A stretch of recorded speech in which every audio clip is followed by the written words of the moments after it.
Bismillahirrahmanirrahim. Ma'asyiral muslimin, sidang jamaah salat Aidil Fitri yang insya Allah dimuliakan dan dirahmati oleh Allah Subhanahu wa taala. Alhamdulillah, Ramadan telah kita tuntaskan. Alhamdulillah, bulan perjuangan telah kita lewati. Tentu siang hari kita puasa, malam hari kita tarawih, dini hari kita salat tahajud, dan 10 malam terakhir alhamdulillah kita melakukan iktikaf di masjid. Dan kita tutup dengan mengeluarkan zakat dan sedekah. Siapa yang melaksanakan ini dengan iman dan ikhlas, maka Allah memberikan jaminan, Ghufira lahu ma taqaddama min zambihi. Aku ampuni dosanya yang telah lalu dan yang akan datang. Dengan puasa dan ibadah-ibadah Ramadan yang kita lakukan, insya Allah Nabi telah memberikan jaminan, Ghufira lahu ma taqaddama min zambihi. Diampuni manangi dosana, ya dampangat dosana pole laloe nan yang mengujue. Semua diampuni yang telah lalu dan yang akan datang. Alhamdulillah, dengan catatan mereka yang menghidupkan malam-malam dengan tarawih, sholat malam, witir, dan siang harinya dia isi dengan puasa dan ibadah-ibadah lainnya, percaya pada hari ini Allah telah mengampuni dosa-dosa kita. Maka kita sebut dengan Aidil Fitri, hari kemenangan, yang arti bahasa Indonesianya kembali menjadi suci. Itulah sebabnya hari Aidil Fitri kita disunahkan memakai baju putih. Kenapa? Seolah-olah kita bersih putih seperti pakaian yang kita pakai. Dengan catatan, menurut informasi dari Rasulullah, engkau telu tahu dia diterima amal madicenna, tidak diterima amal kebaikannya oleh Allah Subhanahu wa taala. Yang didoakan oleh Nabi ditolak amal-amal Ramadannya dan diaminkan oleh Jibril. Siapa mereka yang tiga ini? Biar puasanya bagus, witirnya bagus, iktikafnya 10 malam terakhir, dia bayar zakatnya, dia bersedekah, tapi masuk dalam tiga ini, sesungguhnya amalmu tidak sampai ditolak oleh Allah Subhanahu wa taala. Siapa mereka kata Nabi? Yang pertama, anak yang durhaka kepada kedua orang tuanya. Saya yakin tidak semua kita orang tua di sini. Tidak semua kita punya anak di sini. Tapi saya yakin 1000% semua kita punya orang tua. Ada yang berkata, bagaimana kalau orang tua saya pilih kasih? Anaknya yang kaya dia suka. Saya yang kasihan pengangguran tidak nasayang kak. Itu Tommy cobaanmu sebagai anak. Tidak seberapa berat itu dibanding penderitaannya ibumu mengandung dan melahirkan kamu. Bagaimana kalau bapakku tidak sholat Ustadz? Bagaimana kalau bapakku pabotoro? Bagaimana kalau bapakku tukang judi? Bukan urusanmu, urusannya dia kepada Allah Subhanahu wa taala. Kalau kamu berpikir bapakmu jelek agamanya, apa bedanya dengan Ibrahim alaihissalam? Ibrahim alaihissalam bapaknya namanya Azar, nyembah berhala. Ketika Ibrahim mau ribut sama bapaknya, ditegur oleh Allah. Ibrahim, bapakmu itu. Tapi dia menyembah berhala ya Allah. Bagaimanapun dia bapakmu. Jangan kau ribut sama bapakmu. Kau yang mengalah, kau yang pergi dari kampungmu. Allahu Akbar. Nah anak-anak sekarang lebih sayang itu sama cowok daripada bapaknya.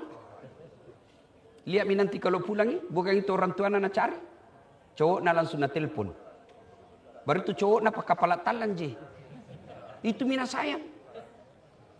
Cowok, cewek nana sayang. Mamaknya yang lahirkan dia, mamaknya yang ngandung dia, mamaknya yang menyusui dia, belasan tahun diurus, baru kenal laki-laki 2 bulan, lebih hormati cowoknya daripada orang tuanya. Kalau begini sifatmu dek, biar kau itikaf 10 malam di sini, kau tidak hormati orang tuamu, amalmu ditolak oleh Allah Subhanahu wa taala. Ada lagi model kedua anak yang durhaka, yaitu mereka yang lebih sayang kepada istrinya daripada ibunya. Bapak-bapak yang saya muliakan, boleh kau sayang istrimu, tapi jangan sampai kau membandingkan dengan istrimu, dengan ibumu. Tidak bisa kau bandingkan. Ibu-ibu yang ada di dalam masjid, jangan pula kau siri orang tuamu memilih pilihan yang tidak masuk di akal. Ada kadangkala perempuan berkata, kau lebih sayang mamamu daripada saya istrimu. Pasti kita lebih sayang ibu daripada istri. Ibu-ibu dengar ini. Siapa yang mengandung ibumu? Siapa yang mengandung suamimu? Ibu kan pernah mengandung. Bagaimana penderitaan 9 bulan susah. Siapa yang mengandung suami? Ibunya. Ibu pernah mengingat waktu melahirkan pilihan antara hidup dan mati. Siapa yang melahirkan suami? Ibunya. Setelah itu siapa yang menyusui dan membesarkannya? Ibunya. Sekarang setelah dia besar dan punya kerja, siapa yang dapat gajinya? Suamimu. Istri. Maka jangan pernah kau berkata pilih. Bapak-bapak juga, kalau ada istrimu bilang begitu, kau tegas, tidak boleh kompromi. Saya pilih ibuku daripada kamu. Istri belum tentu jodoh sampai ajal. Tapi ibu, di berapapun laut yang dicucikan, ada darah dagingmu, darah daging ibumu. Maka wajar ketika Nabi ditanya setelah Allah dan Rasulnya, siapa yang saya taati? Ibumu. Setelah itu siapa? Ibumu. Setelah itu siapa? Ibumu. Setelah itu siapa? Bapakmu. Allahu Akbar, Allahu Akbar, Allahu Akbar. Bagaimana pula bagi mereka yang sudah meninggal orang tuanya? Pernah meneteskan air matanya, pernah mempermalukan orang tuanya. Napakasiri ambokna, napakasiri indokna, matampui. Dikirim ke Makassar kuliah, bukan pulang bawa ijazah, tapi pulang bawa aib dengan hamilnya. Pulang bukan membawa ijazah dan prestasi, pulang membawa apa? Menghamili ceweknya. Dan orang tuanya sudah wafat, tidak sempat minta maaf. Bagaimana cara bertobatnya? Satu, doakan orang tuamu. Minimal doa, Allahumma gfirli wali walidayya warhamhuma kama rabbayani shaghira. Yang kedua, bersedekahlah atas nama orang tuamu. Ada rezekimu sekarang, niatkan kau pergi umrahkan orang tuamu. Ada rezekimu sekarang, kau niatkan bangunkan masjid orang tuamu. Ada rezekimu sekarang, kau niatkan untuk memperbaiki panti asuhan untuk orang tuamu. Itulah bentuk pengabdianmu kepada orang tua yang sudah meninggal. Yang ketiga, mengunjungi karib kerabatnya. Kamu tinggal di Sopeng, kamu tinggal di Bone, kamu tinggal di daerah, masih hidup saudaranya, datangi saudaranya itu bagian daripada berbuat baik kepada orang tua. Dan yang keempat, yang paling penting, jadilah kamu anak yang soleh. Karena ketika kamu berbuat maksiat, ketika kamu berbuat dosa, ibu bapakmu yang ada di kubur dipanggil, hehehe. Kalau bahasanya kita ada Makassar, cini konjo. Lihat itu hasil didikanmu, lihat itu anakmu, lihat itu anakmu. Kau tinggalkan tidak beres akidahnya, maka dia akan disiksa. Allahu Akbar, Allahu Akbar, Allahu Akbar. Suatu ketika Nabi lewat di pemakaman, kira-kira dari Karebosi dia ke Perintis Kemerdekaan lewat Panaikang pemakaman. Ketika lewat pemakaman, Nabi bersabda, langkahkan kakimu dengan cepat. Maperi-periko, cepatkan langkahmu. Seluruh sahabat mempercepat langkahnya. Pulang dari Tamalendrea, balik lagi ke Karebosi, melewati lagi itu. Ibarat ini hanya contoh. Lalu Nabi santai saja jalan, melewati kuburan tidak bergegas. Sahabat bertanya, ya Rasul, tadi waktu pergi kita disuruh bercepat-cepat, sekarang tidak. Ada apa gerangan ya Rasul? Nabi menjelaskan, andai saja kau dengar itu tadi sama telingaku, kau dengar itu orang disiksa di kubur. Dia disiksa di kubur, ketika pulang tidak lagi. Kenapa? Saya dengar perintah dari Allah. Wahai malaikat penyiksa kubur, hentikan siksaanmu kepada itu hambaku. Tidak mungkin saya siksa orang tuanya sementara anaknya belajar mengaji, membaca basmalah, bismillahirrahmanirrahim. Allahu Akbar. Baru anaknya membaca bismillahirrahmanirrahim. Dengan nama Allah Maha Pengasih, Maha Penyayang, Allah telah menyelamatkan orang tuanya dari alam kubur. Tidak ada gunanya anakmu pandai bahasa Inggris kalau dia tidak tahu mengaji. Tidak ada gunanya anakmu doktor, profesor, anggota dewan, wali kota, tapi tidak pernah kau tahu lihat mengaji. Tidak ada gunanya. Bapak-bapak, biar anakmu tinggi, banyak uangnya, tidak pernah kau dapat dia pergi pengajian, tidak pernah didapat malam Jumat dia baca Yasin, tidak pernah kita dapat ikut taklim, tidak pernah kita dengar puasa Senin Kamis. Alaman tidak ada gunanya itu anakmu ketika di alam kubur. Allahu Akbar, Allahu Akbar, Allahu Akbar, walillahilham. Golongan kedua, orang yang tertolak amal ibadah Ramadannya, kata Nabi, adalah istri yang durhaka kepada suaminya. Ada yang bertanya, bagaimana suami yang durhaka sama istrinya? Tidak ada dalam hadis. Lihat itu ibu, mungkin protes itu. Biar Nabi mau protes juga. Nah, kenapa tidak dijelaskan suami yang durhaka kepada istrinya? Karena ibu harus tahu, suamilah yang menanggung ibu dunia dan akhirat. Kalau ada istri yang tidak pakai jilbab, meskipun suaminya ulama, suaminya bertanggung jawab terhadap istrinya. Dia akan diseret masuk neraka menemani istrinya. Itu makna dari ayat ku anfusakum wa ahlikum nar. Itu di akhirat. Di dunia, malu itu laki-laki kalau pulang kampung istrinya tidak pakai baju baru. Malu itu laki-laki kalau sudah ada anaknya tapi tidak punya rumah, masih ngontrak-ngontrak.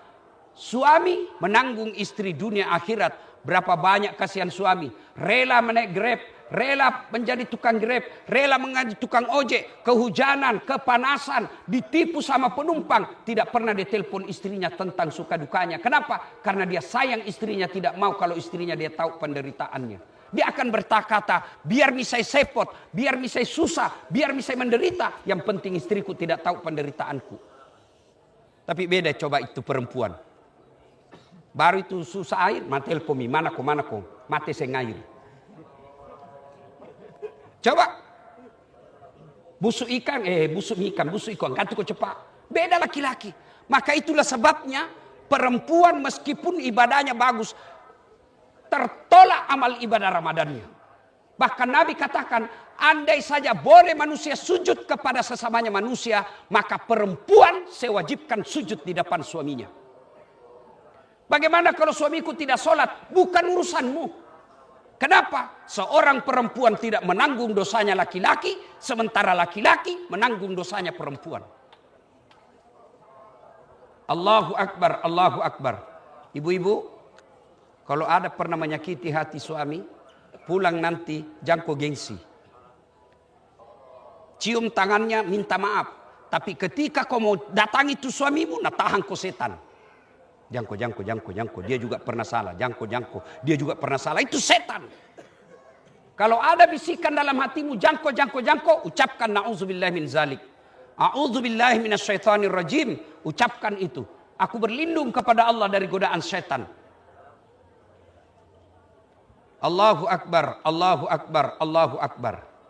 Ada 5 kewajiban seorang istri yang dia harus minta maaf. Harus minta izin kepada suaminya. Ini bukan menurut Das'at, menurut Nabi. 5 perempuan harus izin kepada suaminya. Dan kalau dia langgar, dia berdosa. 1, wajib minta izin ketika mau keluar rumah. Pikir maki bu, minta izin jadi kalau mau keluar. Biasanya ditelepon pagi baru kita bilang, oh saya lagi di mall. Kenapa laki-laki tidak minta izin kepada istri? Karena laki-laki memang tugasnya lebih banyak di luar. Kata Nabi, perempuan yang keluar rumah tanpa izin istrinya, suaminya, maka sejak dia pergi sampai pulang, laknat Allah menyertainya. Tuh masih mau protes itu. Yang kedua, perempuan wajib minta izin kepada suaminya ketika hendak berpuasa sunnah. Ibu anak santri, pengantin baru, mau puasa Senin Kamis. Dia puasa hari Senin. Suaminya cuti dari kantor hari Senin. Begitu pulang suaminya dan membutuhkan sesuatu. Dan apa dia bilang istrinya? Saya lagi puasa. Maka dia wajib membatalkan puasanya. Itu puasa itu.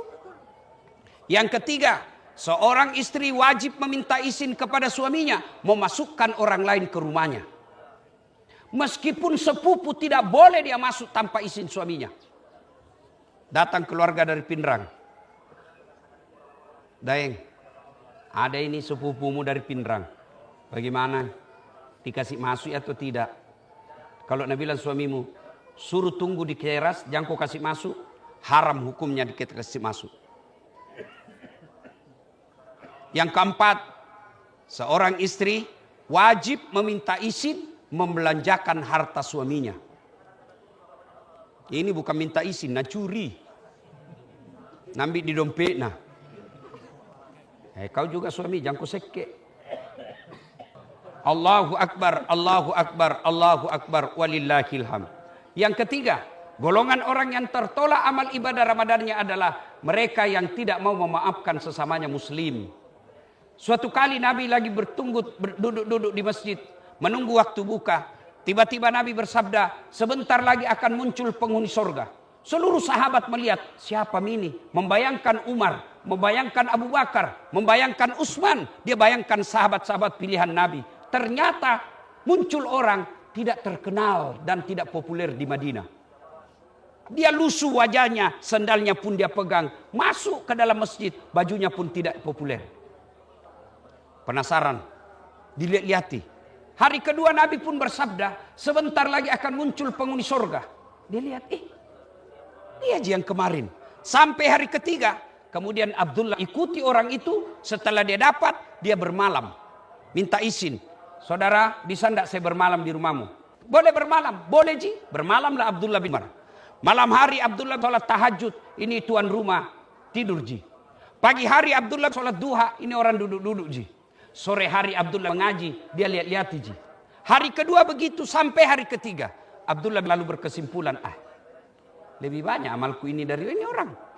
Saya sholat, dia tidur ji. Lalu dia terus terang, mau kak lihat apa amalmu? Nah dijamin kau masuk surga. Nah bilang nu cini mito. Jaya malah nu nakke. Kau tahajud naketin roja. Kau sholat duha duduk ja. Kau mengaji ku cini-cini ja kau. Lebih banyak amalmu. Pulanglah dia. Belum jauh dipanggil kembali sama ini orang punya rumah. Tal, sini kau dulu. Apa? Ada ku lupa. Apa itu? Saya punya kebiasaan setiap malam sebelum saya tidur, saya berdoa kepada Allah. Ya Allah, maafkanlah orang-orang yang berdosa kepadaku hari ini. Maafkanlah orang-orang yang menyakitiku hari ini. Karena sesungguhnya aku telah memaafkan mereka. Allahu Akbar. Abdullah lalu berkata, itu sebabnya kamu dijamin oleh Nabi pasti masuk surga. Tidak semua orang punya sifat mampu memaafkan orang yang bersalah. Nah kita coba maki. Baru satu kali salah istri tak, langsung kita maki-maki. 40 tahun maki sama.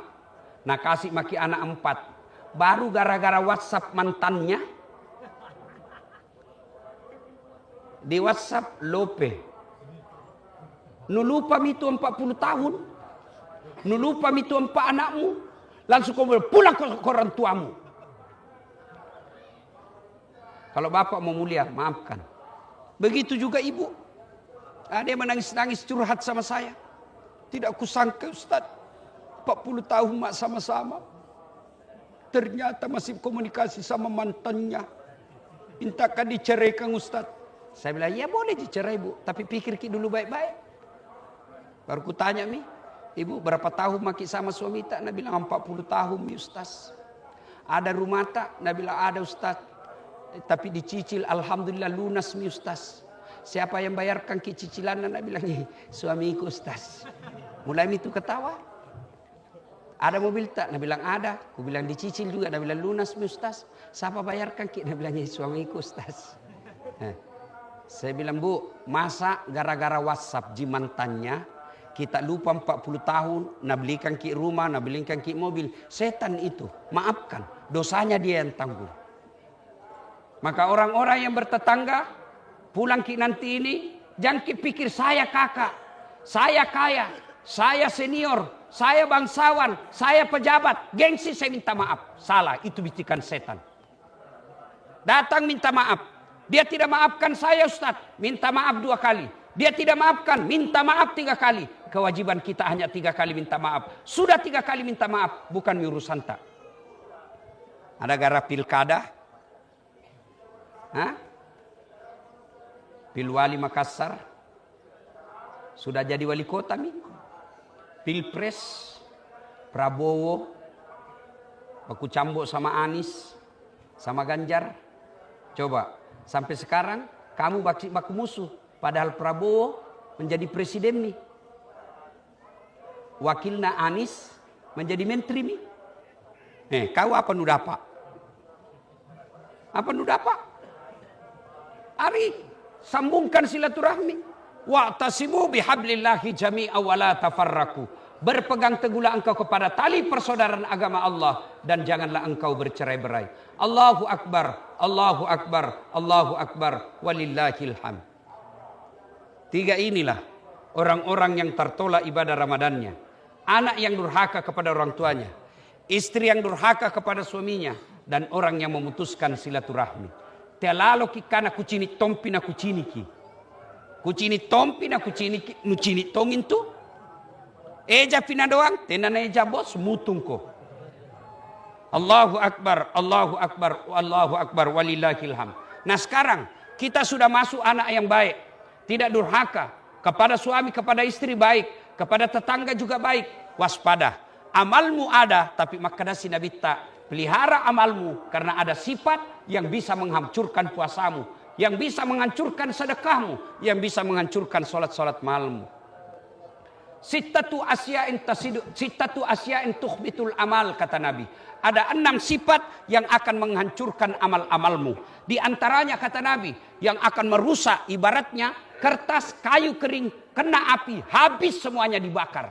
Apa yang menghancurkan amal-amal? Kata Nabi, yang pertama al-istighalu bi uyubil khalqi. Suka sekali mencari-cari jeleknya orang dan lupa jeleknya dirinya sendiri. Ini biasa penyakitnya perempuan. Pak gosip. Pengajian Idul Fitri itu begini, aku lihat-lihat je. Mulai kudunnya orang, nah cala itu. Tidak serasi itu kudunnya sama rukna. Nah beliau kayak kiumbul-umbul. Nah, itu satu. Jangan ada begitu. Orang yang begitu biar kau puasa baik, tapi pacalla-calla kau habis amalmu. Nah bilang cocok ya Ustaz. Justru cocoknya namanya ghibah, kalau salah namanya fitnah. Yang kedua, yang bisa merusak amal-amal kita kata Nabi, kaswatul qalbi, keras hati tidak mempan nasihat. Apa yang disebut keras hati tidak mempan nasihat? Dengar ini, pulang nanti ceramah, kalau Nabi bilang, itu tadi ceramah, saya nak kena.